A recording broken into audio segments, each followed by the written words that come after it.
All right, Heather Brooke, how's it going? Conrad, what's going on? I'm excited. I turned 50 this Saturday, and I am Oh, getting ready to go on a little trip to the Bourbon Trail. One of my bucket list items. Going to head up to the Bourbon Trail and drink a little bit of bourbon. So I'm looking forward to it. nice. Any insights from 50 years on this planet that you want to share with the Oh my folks God, listening? that'll be a post on LinkedIn. So stay tuned.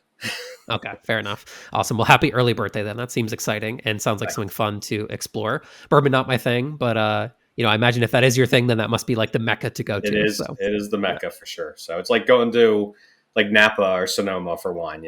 Right, right. There's like a region where it's like that's the optimal outcome if you're into that sort of thing. I Yep. like that.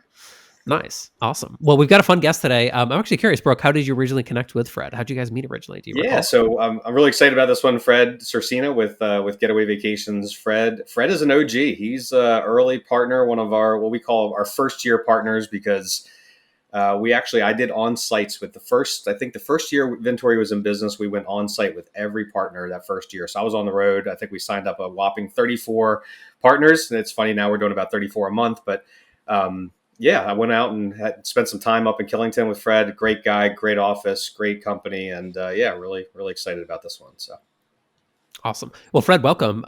It's fun to kind of harken back to the days so long ago. I think that was like a few years ago, but maybe you could give the listener who doesn't know you or your company Getaway a little bit of background, Fred, about where you're based, the properties you manage, how long you've been in business, and what you're focused on today. Sure. Yeah, I'm actually in New York, but the company is located. We have two locations, so one in Vermont and one in Maine, in southern Maine.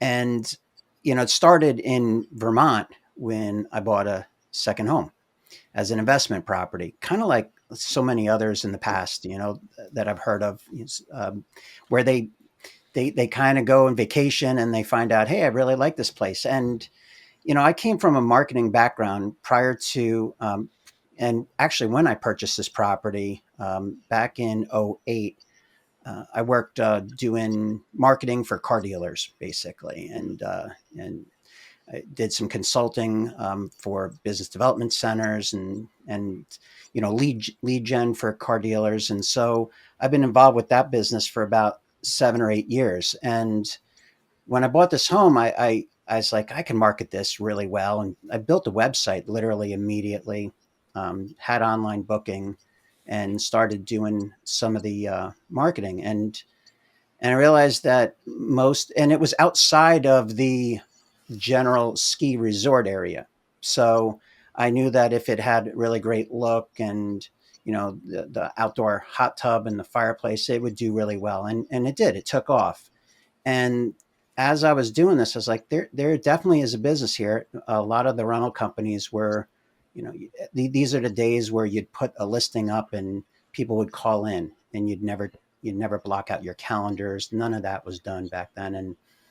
And I realized I could do this much better than pretty much everybody in the market area. So, um, you know, fast forward 3 more years, I bought a condo and then realized that this would make a really great business to kind of roll out in the Vermont area, and especially in the Killington area. So that kind of I started doing it part time, and then it took off, and I left my full time job. And since then, we've grown to it took some time to grow, but I also grew through direct mail marketing, because that's the kind of some of the consulting I did with the car dealers, and then through building a website. And I work with car dealers like with Cars.com, Auto Trader, all these Edmunds, all these other websites. So I was always you know savvy with the marketing. So I was able to list the property on the old sites like Cyber Rentals, some of these old ones, and Verbo obviously, and HomeAway back then, and started to build. And with the properties that we were bringing on, a lot of these outside companies weren't really marketing them really well, so it just kind of took off from there. cool. Then you Yeah. bought a company in Maine, right? A Yeah, couple years later.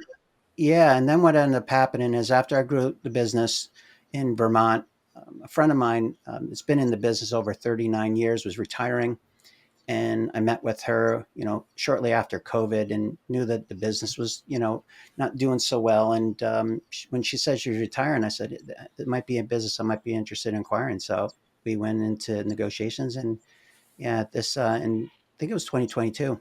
Nice. No, actually 2021.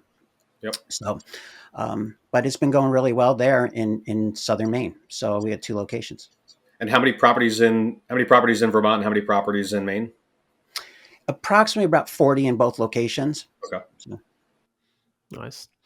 yeah. I've never thought of the overlap, Fred, between car dealer marketing and homeowner marketing until you started talking about it. But I see a lot of similarities. It's one of these things that you don't do all the time, right? You don't frequently buy cars. You don't frequently look for Yeah. property managers, but they do all this marketing and advertising, right? Certainly car dealerships, you hear them doing traditional radio ads. I see billboards for car dealers. I see, like you said a minute ago, direct mail for car dealers.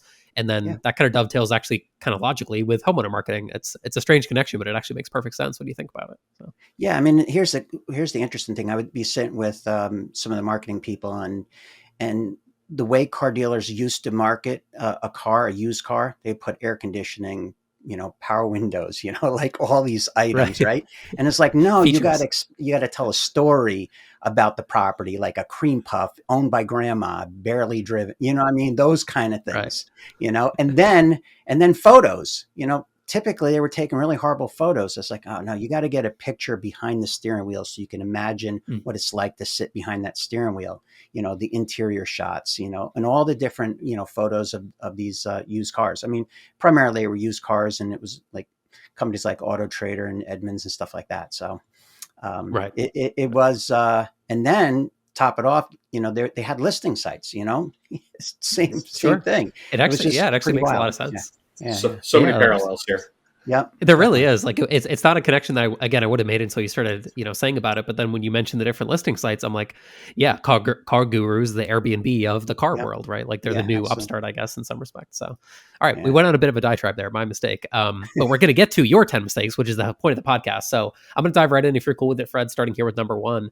Number one, posting anything on social media without thinking that I will get a reply. So what's kind of been your learning curve, maybe going back to the marketing conversation with social media, and how have you adapted it as you've grown the business? Yeah, I mean, I'm be honest, I'm not a really big social media person, but I do realize the power of it. And I remember way back, we were talking about social media, and some of the education and things that you'd learn at VRMA was that you weren't really looking to use social media to sell. It was more or less to gain exposure and offer things, So we've done that, and then I remember we had an experience that was unfortunate where just um, just after COVID, there was plenty of availability, obviously, and people were looking to get out of the city and out of Boston and New York, our primary drive-to market, and get up into Vermont to get away. And I wanted to offer that, but the locals weren't having it.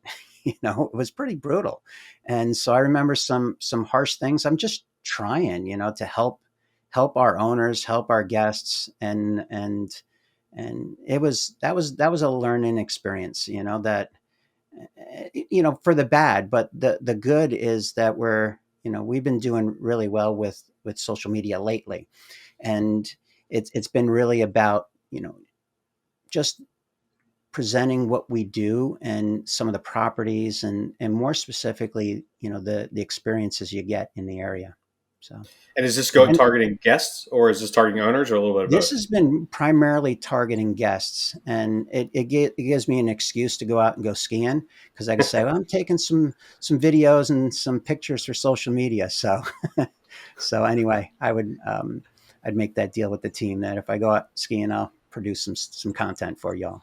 So There you go. And some mountain biking too. Just and don't some don't wreck mountain biking, don't yeah, in don't the wreck again, summer. huh? Do some mountain biking in the summer. Yeah, definitely. I like that.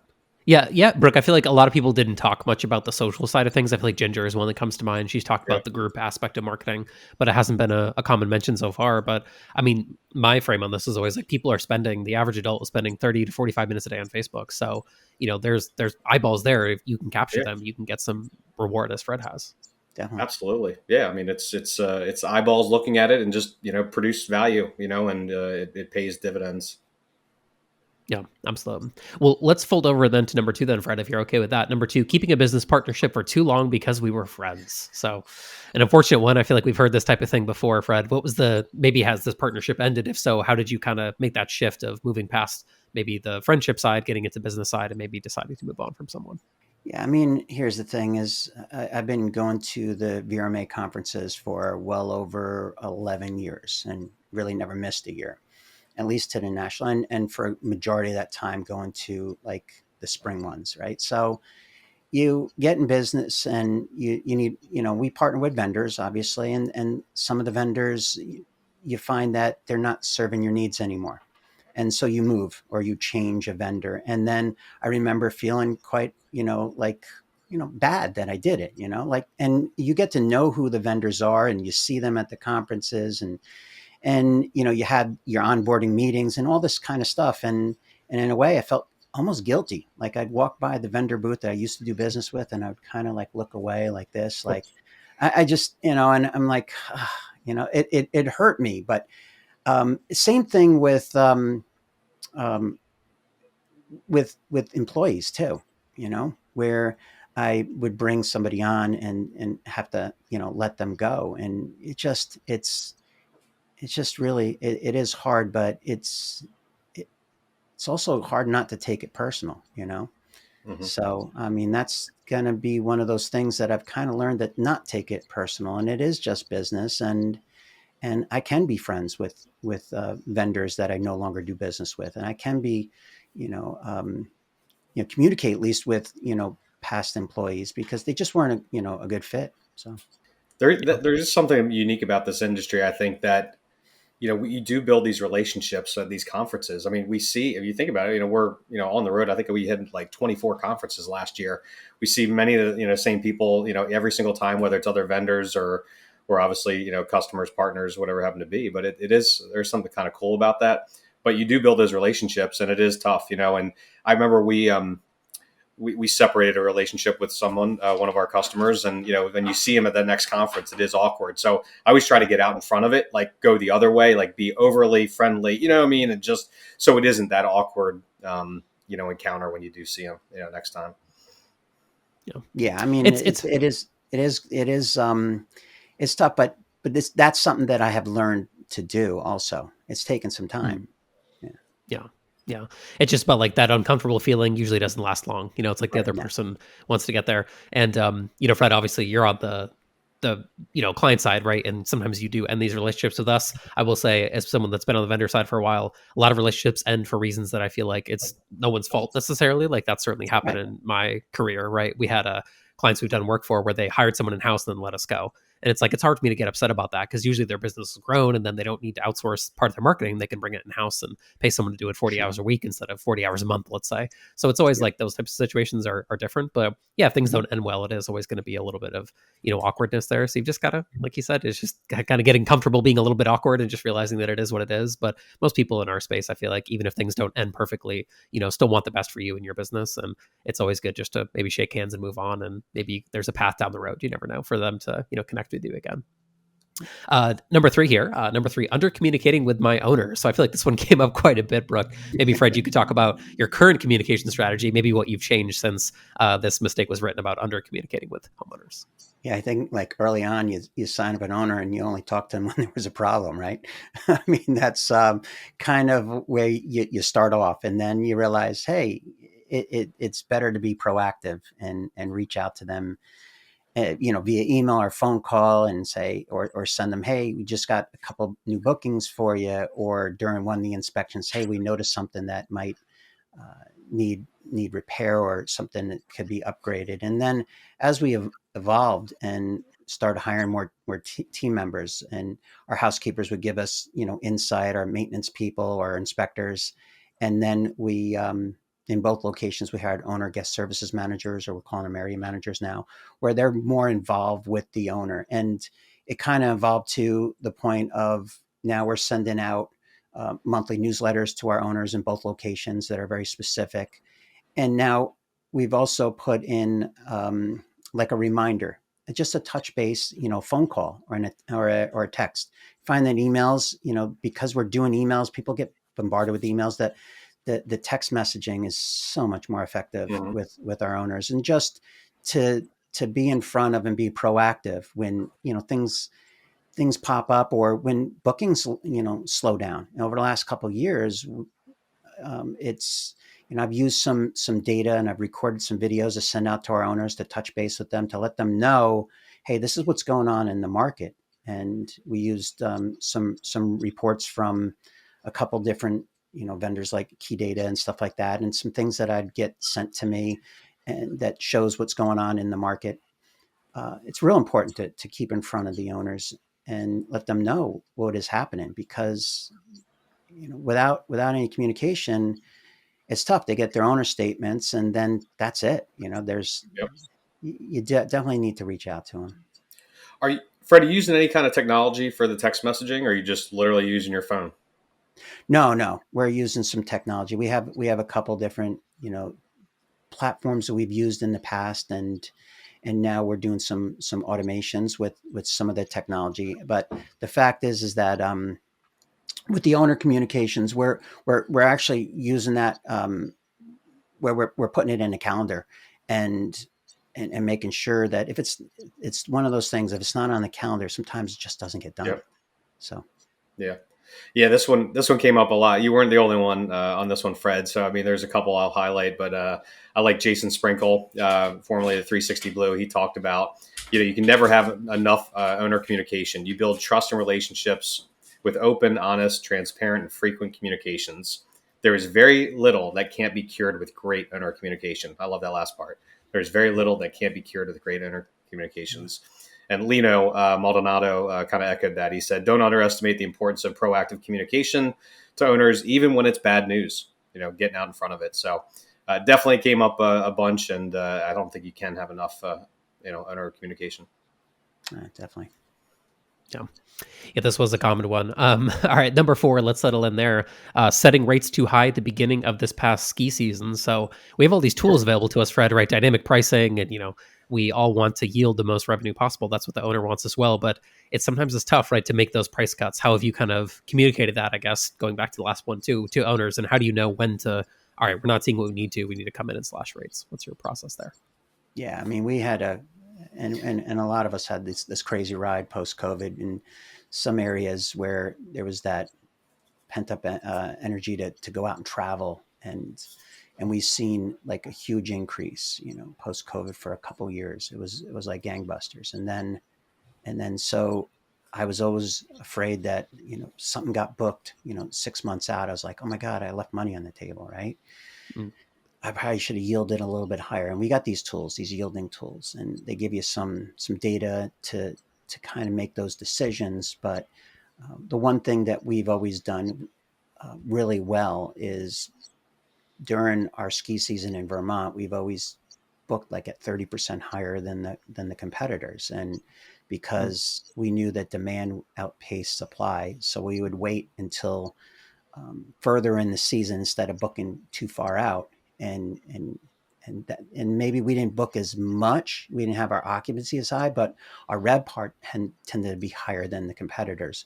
But then a couple, like 2 years ago, the bottom fell out, and we had a lot of people that um, a lot of yeah, a lot of people bought properties in the area, and so inventory increased and demand slowed down. And so um, now it's more, over this last couple years, it's about driving occupancy and bringing rates down a little bit. Where if you're priced too high, you're not getting booked anymore. It's not like it was, and things have changed.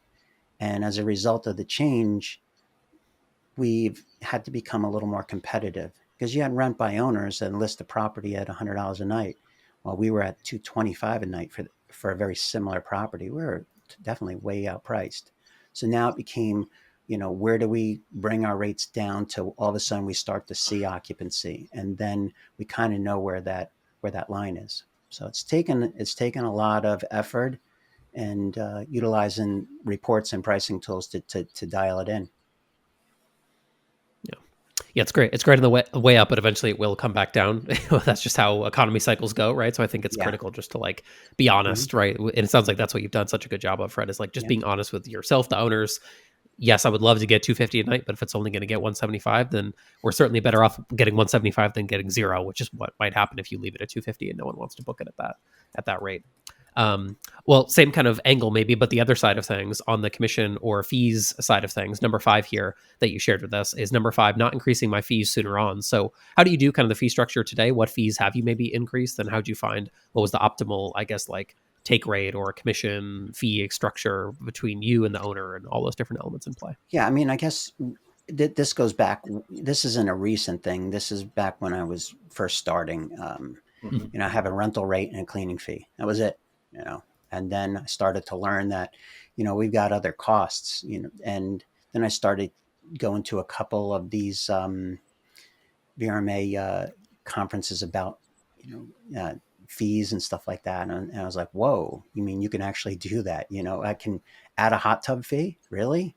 Like we were absorbing that, and then we realized that, hot tub fee for an outdoor hot tub, that you got to drain and fill and send somebody there for, our maintenance guy for an hour and a half, and all that we should be compensated for that time, and also for that amenity. And it was a fee that, that we realized, I came to realize that is a value add fee. It's not like just what you hear about, and now out in the public, junk fees. These are not. This is, something that people really want. And then just the same, we had, credit card fees. And so we have our reservationists that are available. We have our call center that's 24/7. All of this is, added value to the guest to be able to call, get questions answered. And so, between some people call it a booking fee. We call it an admin fee. We're able to add a percentage, to that, to handle those costs. Because what ends up happening, and we've seen this, with heavy competition in market areas, your commission rate gets driven down.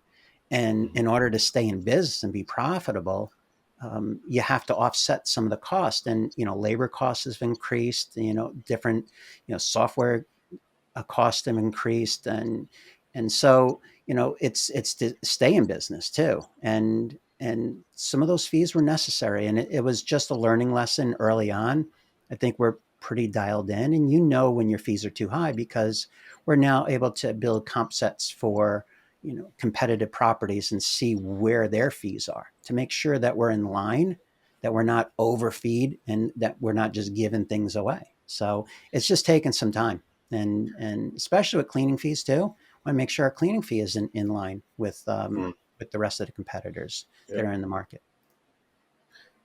I remember in the early days at Vantage Resort Realty, I remember we had our booking fee or reservation fee was like $35. And I remember I went to some conference and I talked to someone, and their booking fee was $100. And I was like, what? Like, there's no way I could charge that. He goes, try it. And I said, what? All right. So the first step I made, though, is I remember I had this pro forma. I was a corporate finance major in college. So I was like the master of building these crazy connected spreadsheets. And I had everything connected with all these formulas. And I remember going in and just changing it from like $35 to like $100, and I looked at what that did to the bottom line. And it was like, at this point we were doing like 3,500 reservations or something. It was like a $200,000 swing. I mean, it went from, we were like breaking even or losing a little money to like making $200,000 just by that little, like just switching it from $35 to $99. And you know what? Not one person said a thing. My team was like, no, the guests aren't going to pay this. The owners aren't going to Yeah. like this. Well, guess what? Nobody batted an eye. We got just as many reservations, and we had a $200,000 swing. I remember Jason Sprinkle, I think, told this story. He said he sent Ashley, his CEO, out. He said, look, go out there and figure out a way to add $1 million to the bottom line. Take a week off, do whatever you got to do. So she literally like just got out of the office, and she came back after a couple of days. She goes, I got it. And that's exactly what it was. It was just increase the reservation fee. And it literally was it added $1 million in EBITDA to his bottom line. It Yeah, is. It's that's amazing wild. because you get this feeling that, if I add this, they're not going to pay it, because you're close to it. But you find out that you didn't lose any occupancy, and you gain some more revenue. It is an amazing thing that, you can go overboard too, right? Yeah. Of It's course. true. You can definitely go overboard, and that's where you have to have some checks where you go in and you take a look at what's going on with other competitors. But yeah, Yeah. I have a client that I worked with for some time who does almost all of his properties are pet friendly because almost everybody is driving to, it's a relatively close market to where his biggest feeder market is. He started doing one a while ago, and it was a $50 pet fee per pet because people would often bring two yeah, pets. And that small change of, all right, $50 pet fee versus $50 per pet. A lot of people were like, oh, okay, no problem. And they see the pets as their children. So they had no yeah, problem paying the fee. We can't possibly leave behind, Yeah. Daisy. That would be ridiculous. We're not going to do that. So they would pay the Well, pet fee, well, there's a double it kennel up, and cost he too, added like, right? Wouldn't there be a yeah, kennel cost for the dog? So yeah. sure, 100%. yeah, And I yeah, forget exactly what the number was, but it was somewhere on the order of 40 or $50,000 of additional revenue he's driven from this per pet fee instead of just a flat pet fee. And that's just yeah, one small example, and if you look at each fee item and you really evaluate it, and try to optimize it, I think that's kind of what you're getting at here, Fred, is like, yes, you can take it too far, and then you've now over optimized it because you're losing bookings, you're losing, sure, potential guests coming in the door. So you can certainly go the wrong direction. But back to Brooke's, point, it's like some people don't test it at all, and then they don't know what they actually can get. If no one had ever encouraged Brooke to test 100, maybe he never would have done that. He would have been charging 30 forever and left, hundreds of $1,000s a year on the table, of actual profit, like pure profit in that scenario. yeah. So. Awesome. Well, number 6 then, Fred, heading back to kind of the people side of things. Number 6, hiring the wrong person when I knew they probably couldn't do the job just to get someone hired. So kind of the classic settling, compromising type situation. Hate to say it, right, Brooke? This one came up quite a bit, but what's kind of been your journey and your story here of trying to find the right people, especially when you're in a labor constrained market, which I imagine you are. Yeah. When you have a job posting and you need to fill that role, um, it's tough when you don't have a big pool of people to choose from. And so, we've had some recommendations for certain roles, and I brought people on, and initially they seemed pretty good, but if I would have really did my research, I probably wouldn't have hired them in the beginning, because, I have a job role and responsibilities, and we go through them and, oh, I could do all this, right? And then they get started, and you're like, you have this sinking feeling that they're not going to do this, but you tend to they interview well, or you're like, we need somebody anyway, and who knows, maybe they could do it down the road. So we had those circumstances, and it's now it's really sticking to a job role and maybe interviewing a little bit more, or instead of me doing interviewing, we now have some team members that are probably better at it than I am, to just really be brutal. I was on a call yesterday with a vendor, and I liked the vendor, and I thought maybe it'd be a good software to bring in, and two other team members kind of shot it down, and I was like, so you got to use the team that you have, and really, it, even if you need to fill a position, sometimes it's better not to. Mm-hmm.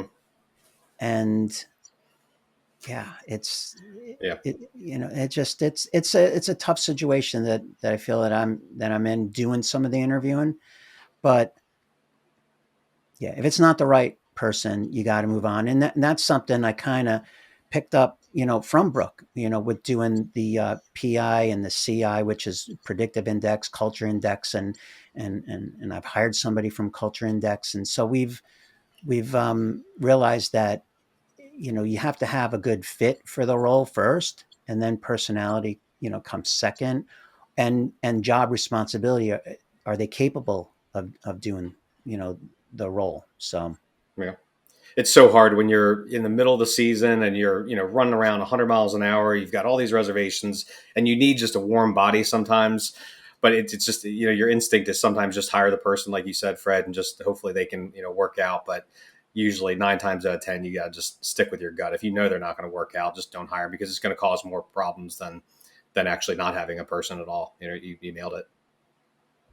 yeah, it's so funny Yeah. because there's that cliche, hire slow, fire fast, and I've heard it, and I'm like, I don't know about that. It sounds kind of brutal, but It's spot on. kind of is spot on. I hate to say it, so Yeah. It's and the I guess the trouble I've gotten into myself, Fred, personally in the past is you hire someone that you're not sure about, but you're like you said, that desperation kind of feeling, and then you go and do it, but then it doesn't solve the problem. In fact, it usually makes the problem worse. Not right away. There's like this 30-day almost honeymoon where they're like, oh, they're figuring it out. Like give them some time. Like you want it to work desperately. You're trying to kind of justify your previous decision. And then, by day 45 or day 60, you're just like, fudge, like you just know it's not going to, go the right way and you have to let them go. And then you're not only back to where you started 60 days prior typically, but then you're actually done some damage to your team. Or in some of my cases, personally, I know clients, like I gave a deliverable to a client that was done by this person incorrectly, and it's like, now I have to go back and like clean up the mess that they made, and I think there's always some pain there on top of the pain that you're already feeling. So yeah, that's a wound that maybe we shouldn't keep opening for people, but that's why it's in the book, because it's a mistake that we can learn from. We all made it. We all made it. Yep. 100%. Yeah. And still make it, some of us. All right, let's go to number 7, trying to grow in an area that has a low opportunity and strong competition. So would love to hear your frame on this, Fred, because we've talked about this idea before of expansion, and expanding is super hard. You've done it successfully by acquiring a company, but what's kind of been your lessons here of going into new markets, where it's gone well in Maine, and then maybe where it hasn't gone how you expected as well? Yeah. Yeah. I mean, it's all in, the lesson there is, I have a friend of mine that kind of, I kind of like look up to. I was like, he did it right. I grew in, I went into Vermont, not as a business, it was more of a second home that I bought in a ski market that I've been going to since I was a kid. And my in-laws bought a property there. And then after that, I saw opportunity to rent it out. And then I was like, oh, I could build a business in this area. But it wasn't like I decided I was going to get into the vacation rental business and let's look for a market that has great opportunity to grow, right? Or that has a lot of properties in the area. And like I said, I was mentioning a friend of mine that went and did that, said, found a great market that had a lot of great opportunity.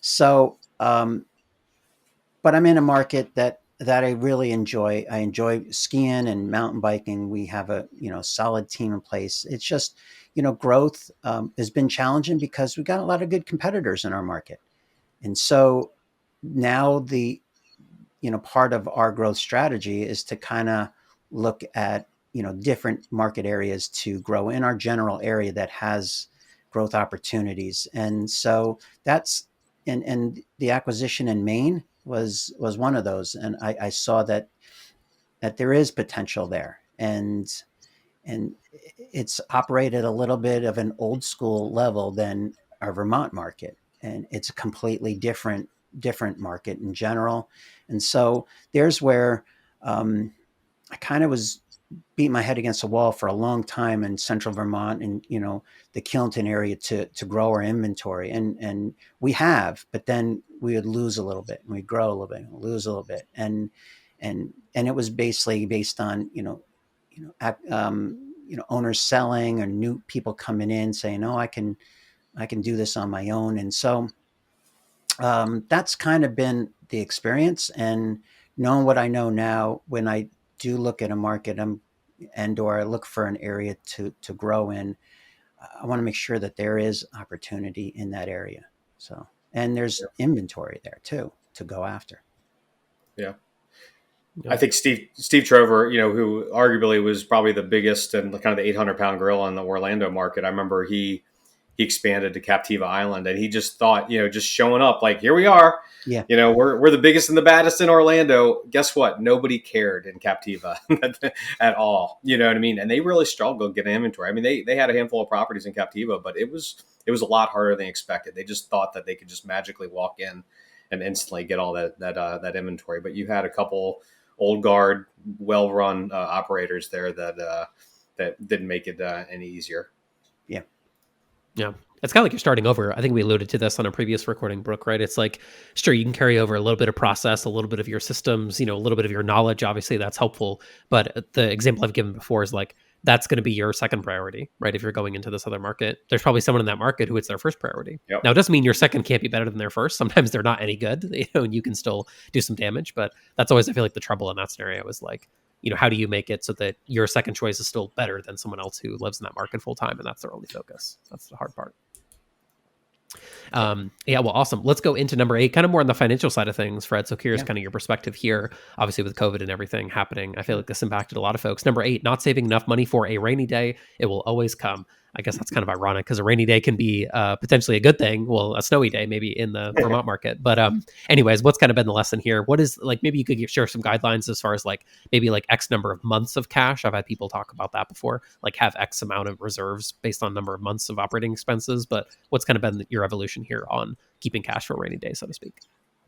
Yeah. I mean, it's just being financially conservative on your revenues and what you do with them, right? So, because I've been kind of focused on a growth mode, we've been investing most of it back into the company um, where we had and it was great because I actually had the cash to acquire another company, and so that was great, and we were on this growth plan for a while, but then shortly after COVID, things started, occupancy started to dry up, and revenues went down, and so our cash position went down also, and we really didn't have a backup plan, and so now knowing what I know and going through some tough times, because I think I heard this line somewhere that out of 10 years you're going to have 7 good years, 2 really horrible years, and 1 flat year, right?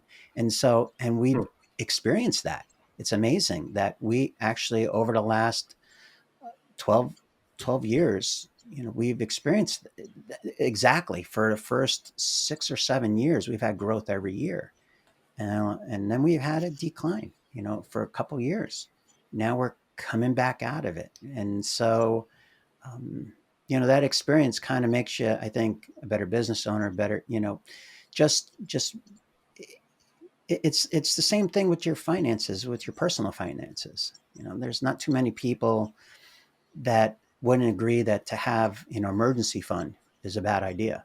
Just cash is sitting there, and so that's kind of been the learning lesson. So Yeah. The only thing for certain, right, is it's going to happen. it's gonna If you, right. it's so funny, they talk about these black swan events, which are like these once in a lifetime type events. But if we look back just in my career, I mean, we've had at least 3 black swan events. It seems like every 3 to, or every 7 to 10 years or so, there Yeah. seems to be one. So you have, 9/11. Nobody ever predicted something like that would have happened.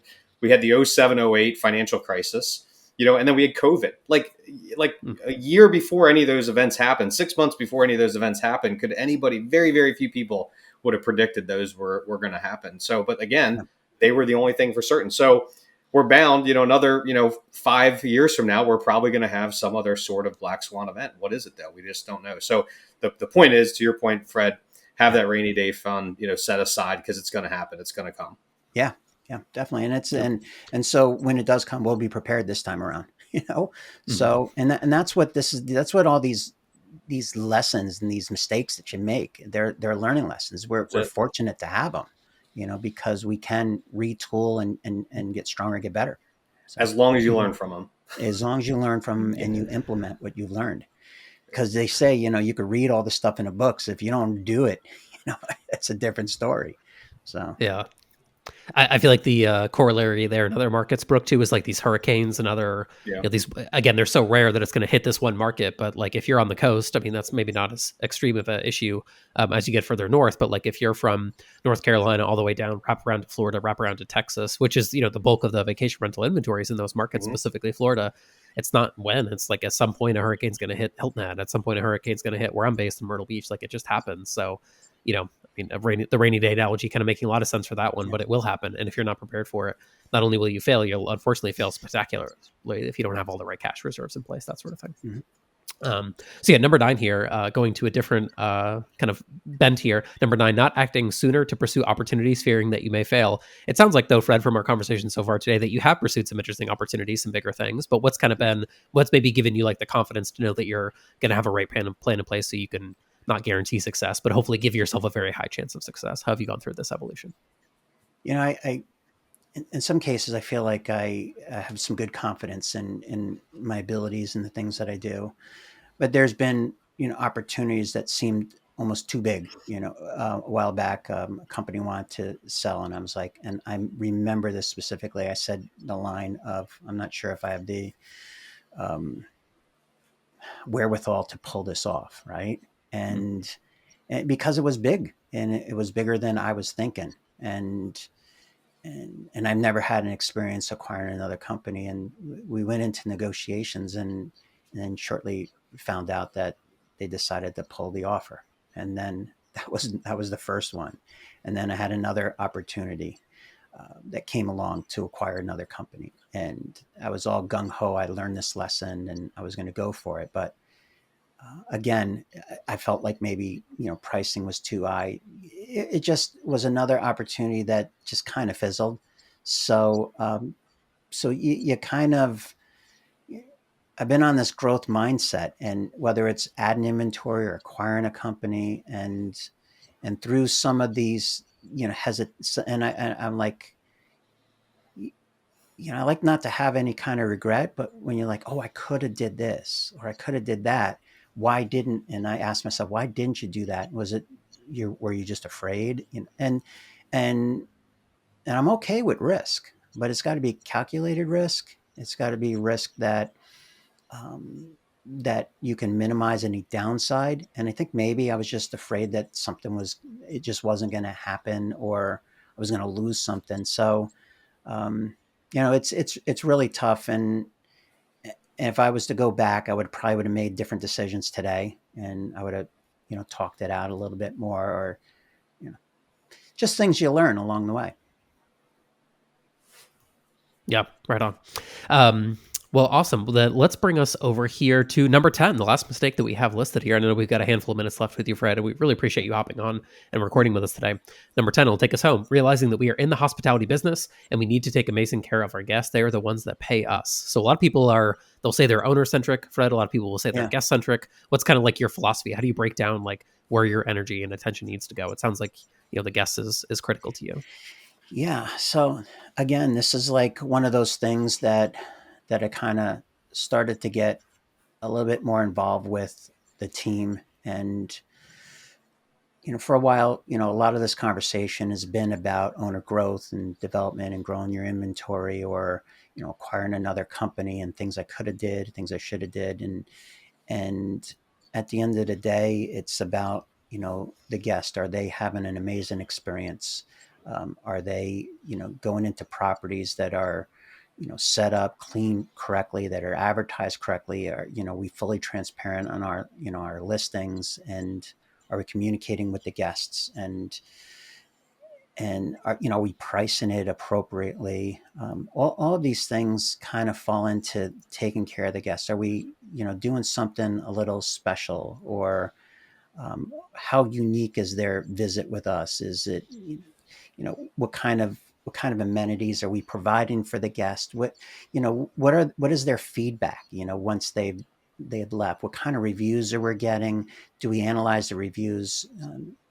Do we reach out to the guests when they're in the unit?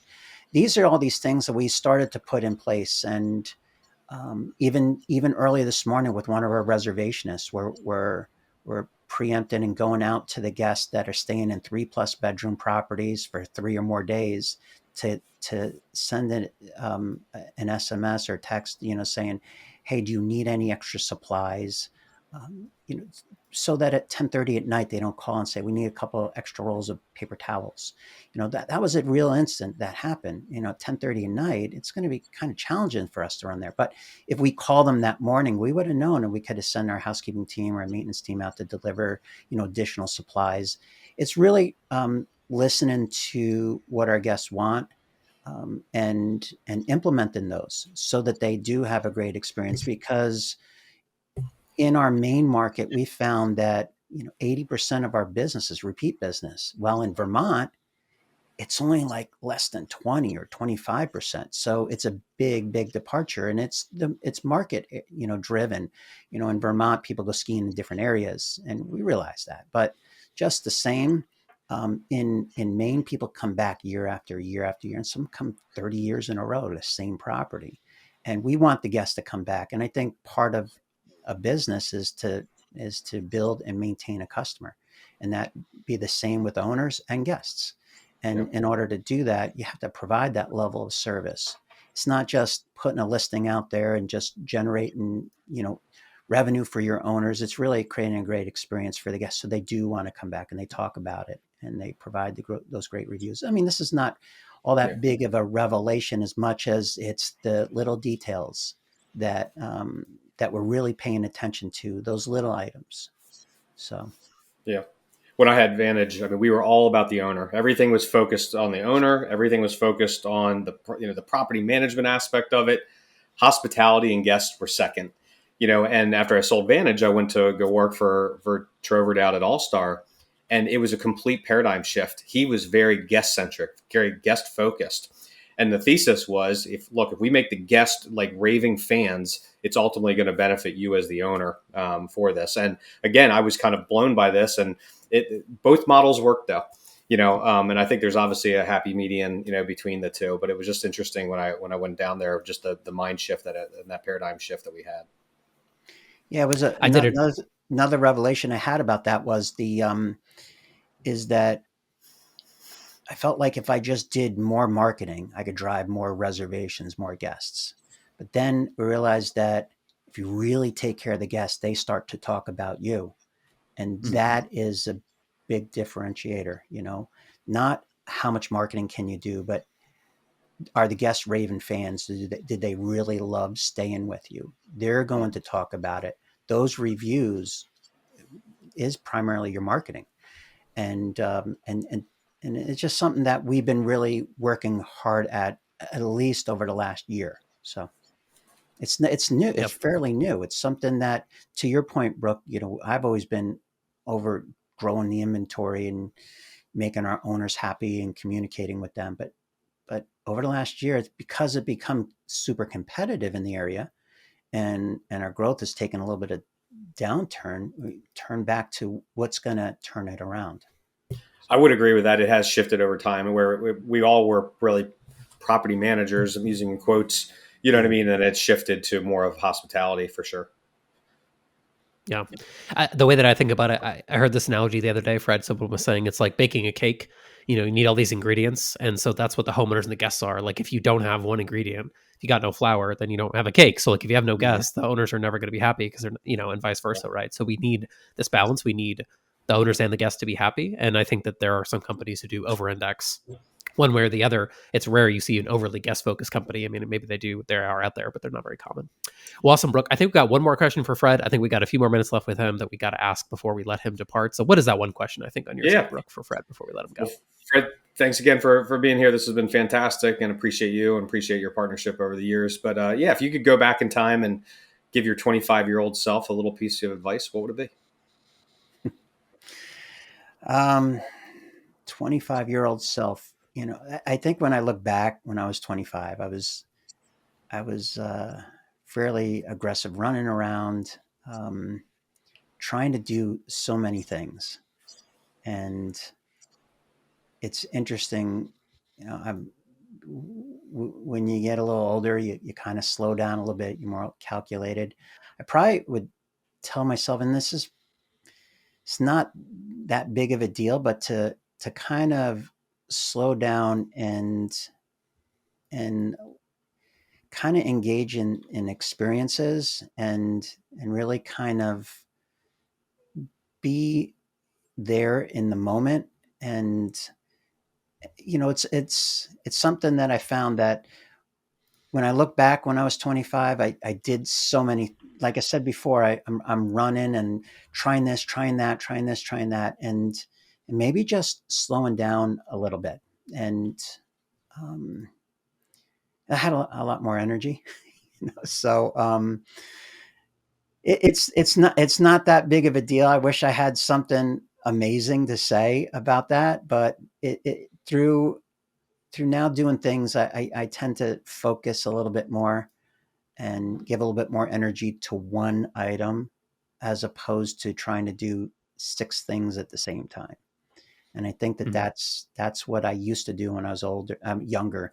I tried to do so many things. So that makes sense. Awesome.